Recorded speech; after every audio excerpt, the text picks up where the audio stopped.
Hello, Algebra 1A students. For Miss Buchanan, we're looking at this evaluating functions worksheet.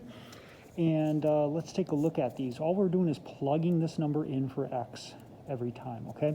So this problem is going to look like this. 3 times negative 4 plus 5.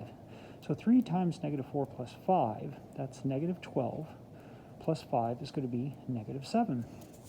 So I'll draw my arrow through the answer, negative 7. That's how Miss Buchanan's going to know that you got the right answer, unless you write the right answer in the bubble. It's up to you. And then you go down to this problem that it leads you to. You're trying to get to the finish. I have all the problems done. You just have to put the arrows in, okay? So here's negative 5 plus 2. I just plug that in. Negative 5 plus 2 is going to be negative 3. So I'm going to go this way. You have to put the arrow in. I just didn't want to put arrows in. I wanted, make sure people are listening and following directions, doing these properly so you could do them on your own. So you don't know if this is the right answer or this is the right answer. So that's why I'm doing it this way. 3 times negative 3, because negative 3 goes in that x, so 3 times negative 3 is a negative 9. A negative 9 plus 3 is going to be negative 6. That takes us up here. So you're going to draw your arrow up through here. I put in a 4 for x, so 3 times 4 is 12, minus 3 is going to be 9, so I'm going down here. I'm going to put a negative 7 here. Negative 7 plus 1 is going to be negative 6, so I'm down here again. I plug in a negative 6 for x, and so I'm going to get 4 times negative 6, which is negative 24.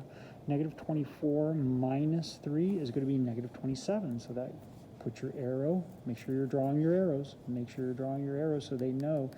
Because she's not going to know, because we have problems all around this done. Do you know the answer to this? Either write the answer in here or draw an arrow from this bubble through here to this bubble.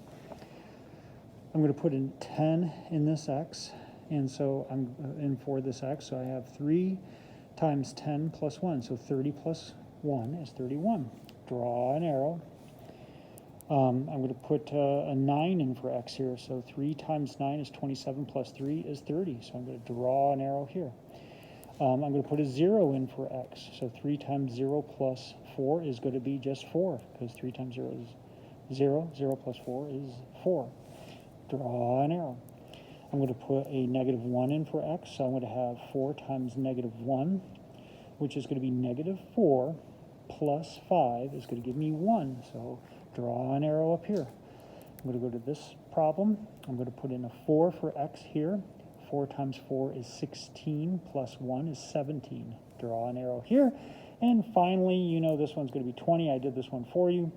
3 times 7 is 21, minus 1 is 20, and you made it to the finish. Congratulations, and hopefully these functions are not causing you any problems. They're actually pretty easy. Just plug in the number it tells you to for x. That's all you do.